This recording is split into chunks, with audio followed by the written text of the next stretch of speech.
হরে কৃষ্ণ।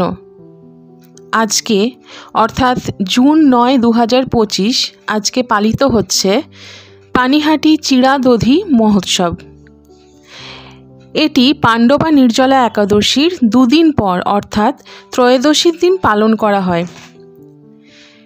শ্রী চৈতন্য মহাপ্রভু, নিত্যানন্দ প্রভু ও স্বরূপ গোস্বামীর অন্যতম রঘুনাথ দাস গোস্বামীকে ঘিরেই এই উৎসব। শ্রী চৈতন্য মহাপ্রভু, নিত্যানন্দ প্রভু ও স্বরূপ গোস্বামীর অন্যতম রঘুনাথ দাস গোস্বামীকে ঘিরেই এই উৎসব। পানিহাটি চিড়াদধি মহোৎসবকে দণ্ড মহোৎসবও বলা হয়। নিত্যানন্দ প্রভু রঘুনাথ দাস গোস্বামীকে হাস্যকৌতুকরস বশত দণ্ড দিয়েছিলেন, তাই এর নাম দণ্ড মহোৎসব। শ্রী চৈতন্য মহাপ্রভুর কাছে পৌঁছতে গেলে যে নিত্যানন্দ প্রভুর কৃপা পেতে হয়, এটা বোঝানোর জন্যই কিন্তু এই লীলাটি হয়েছিল। রঘুনাথ দাস গোস্বামী অত্যন্ত ঐশ্বর্যশালী পরিবারের মানুষ ছিলেন। তার পিতা ছিলেন জমিদার। তার অত্যন্ত সুন্দর অপ্সরার মতো এক স্ত্রী ছিলেন। টাকা পয়সা, সুন্দর স্ত্রী, সমস্ত কিছু থাকা সত্ত্বেও উনি বারবার শ্রী চৈতন্য মহাপ্রভুর কাছে ছুটে চলে যেতেন। তার প্রতি টানে তিনি বারবার গৃহ হতে পালিয়ে যেতেন এবং তার বাবা তাকে বারবার বাড়ি ফিরিয়ে নিয়ে আসতেন। শ্রী চৈতন্য মহাপ্রভু ওনাকে নির্দেশ দিয়েছিলেন যে গার্হস্থ আশ্রমে থেকে ভক্তি করতে। উনি বলেছিলেন যে গার্হস্থ আশ্রমে থেকেও মনটাকে বৈরাগী করা যায়। যেহেতু রঘুনাথ দাস গোস্বামীর মা বাবা সংসার ছিল, তাই তাদের প্রতিও তো তার একটা কর্তব্য ছিল। তাই মহাপ্রভু রঘুনাথ দাস গোস্বামীকে এই নির্দেশ দিয়েছিলেন যে ফল্গু বৈরাগ্য নয়, যুক্ত বৈরাগ্য পালন করতে।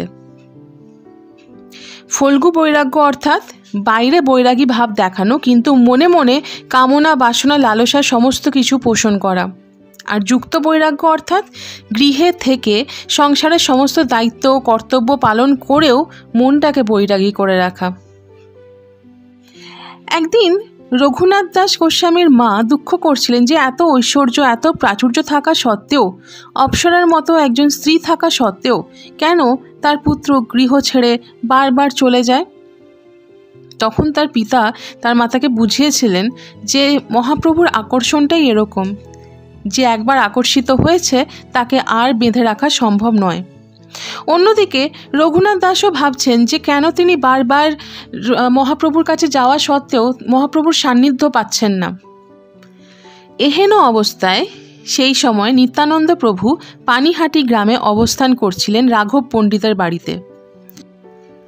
এই সময়তেই রঘুনাথ দাস গোস্বামীর মাথায় এসেছিল যে নিত্যানন্দ মহাপ্রভুর কৃপা ছাড়া শ্রী চৈতন্য মহাপ্রভুর সান্নিধ্য লাভ করা একদমই সম্ভব নয়। তো একদিন সকালবেলায় নিত্যানন্দ প্রভু তার শিষ্য পার্ষদ এদের সবাইকে নিয়ে একটি বটগাছের নিচে অবস্থান করছেন। তখন দূর থেকে রঘুনাথ দাস গোস্বামী তাকে প্রণাম করেন। রঘুনাথ দাস গোস্বামী তার কাছে যেতে পারছিলেন না, তার কারণ এতদিন তিনি নিত্যানন্দ মহাপ্রভুর কাছে আসেননি। তিনি শ্রী চৈতন্য মহাপ্রভুর কাছে যাওয়ার চেষ্টা করছিলেন, তার সান্নিধ্য লাভ করার চেষ্টা করছিলেন, তার কৃপা প্রার্থনা করছিলেন, কিন্তু নিত্যানন্দ প্রভুর কাছে আসেননি যেহেতু, সেই জন্য উনি দূর থেকে তাকে প্রণাম করছিলেন। এই কথাটি নিত্যানন্দ প্রভুর আশেপাশে যে শিষ্য পার্ষদ সবাই ছিলেন তাকে বললেন যে রঘুনাথ দাস গোস্বামী দূর থেকে তাকে প্রণাম করছে। তখন নিত্যানন্দ প্রভু তাকে ডেকে বলেছিলেন যে তুমি আমার সাথে দেখা করনি কেন, পালিয়ে পালিয়ে বেড়াচ্ছ। রঘুনাথ দাস গোস্বামী তখন কুণ্ঠা ভরে বলেছিলেন যে হয়ে ওঠেনি দেখা করা। তখন নিত্যানন্দ প্রভু রঘুনাথ দাস গোস্বামীকে বলেছিলেন যে তুমি আমার সাথে দেখা না করে মহাপ্রভুর সাথে দেখা করার চেষ্টা করছো, তাই তোমাকে দণ্ড দেওয়া হবে। কি দণ্ড? এই দণ্ডটিও কিন্তু হাস্য কৌতুক রস বশতই দণ্ডটি প্রদান করা হয়েছিল। তাকে দণ্ড দেওয়া হলো যে গ্রামের সবাইকে দই চিড়ে খাওয়াতে হবে। যেহেতু রঘুনাথ দাস গোস্বামী অত্যন্ত ঐশ্বর্যশালী পরিবারের সন্তান, তার প্রচুর অর্থ সম্পদ রয়েছে, সেই জন্য তার কাছে এই দণ্ডটি কিন্তু আসলেই দণ্ড ছিল না। বৈষ্ণবরা অন্যকে সেবা করাটাকে আশীর্বাদ স্বরূপ হিসেবেই নেন। সেই হিসেবে নিত্যানন্দ প্রভু তাকে দণ্ড দিলেও এই জিনিসটা কিন্তু রঘুনাথ গোস্বামীর কাছে আশীর্বাদ স্বরূপ ছিল। তো তখন গ্রামের সবাইকে এবং তার বাইরেও সবাইকে দুধ, দই, কলা, চিড়ে, মরশুমি ফল সমস্ত কিছু নিয়ে এই মহোৎসব পালন করা হয়েছিল পানিহাটিতে। এবং সেখানে এত মানুষের ভিড় হয়েছিল যে অনেকে কিন্তু গঙ্গার মধ্যে নেমে পড়ে সেখানে দাঁড়িয়ে দাঁড়িয়েও এই চিড়া দধি এই উৎসবে যোগদান করেছিলেন। কথিত আছে যে শ্রী চৈতন্য মহাপ্রভু তখন শারীরিকভাবে সেখানে উপস্থিত ছিলেন না, কিন্তু কিছু কিছু ভক্তগণ তার উপস্থিতি বুঝতে পেরেছিলেন।